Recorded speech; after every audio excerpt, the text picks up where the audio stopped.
निसर्गाचा लहरीपणा आणि बदलत्या हवामानामुळे संकटात सापडलेल्या सिंधुदुर्गातील आंबा उत्पादक शेतकऱ्यांना लवकरच शासनाकडून मदत जाहीर होणार आहे। सिंधुदुर्ग जिल्ह्याचे पालकमंत्री नितेश राणे यांनी देवगडमधील नुकसानग्रस्त बागांची प्रत्यक्ष पाहणी करून बागायतदारांशी संवाद साधला। यावेळी नुकसानग्रस्त शेतकऱ्यांना जास्तीत जास्त शासकीय मदत मिळवून देण्यासाठी शासन कटिबद्ध आहे असे त्यांनी सांगितले। हवामान बदलाचा सामना करण्यासाठी आंबा शेतीत कृत्रिम बुद्धिमत्ता आणि ड्रोन प्रणालीचा वापर करण्यावर भर दिला जाईल असेही यावेळी श्री राणे यांनी सांगितले। या पाहणी दौऱ्यासाठी जिल्हाधिकारी तृप्ती धोडमिसे, प्रांताधिकारी जगदीश कातकर आणि कृषी विभागाचे वरिष्ठ अधिकारी उपस्थित होते। यावेळी प्रशासकीय यंत्रणेला नुकसानीचे अचूक अहवाल सादर करण्याचे आदेश देण्यात आले। पालकमंत्र्यांच्या या दौऱ्यामुळे चिंतेत असलेल्या आंबा उत्पादकांना काहीसा दिलासा मिळाला आहे। आता सर्वांचे लक्ष सरकारकडून होणाऱ्या अधिकृत मदतीच्या घोषणेकडे लागले आहे।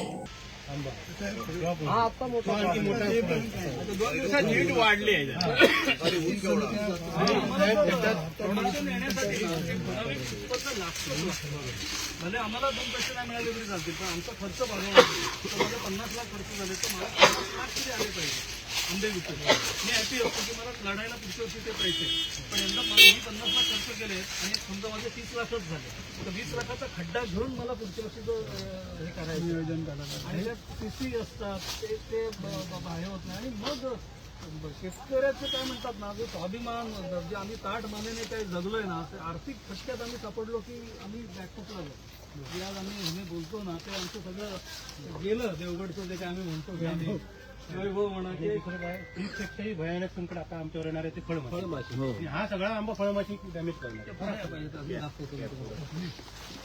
2 दिवस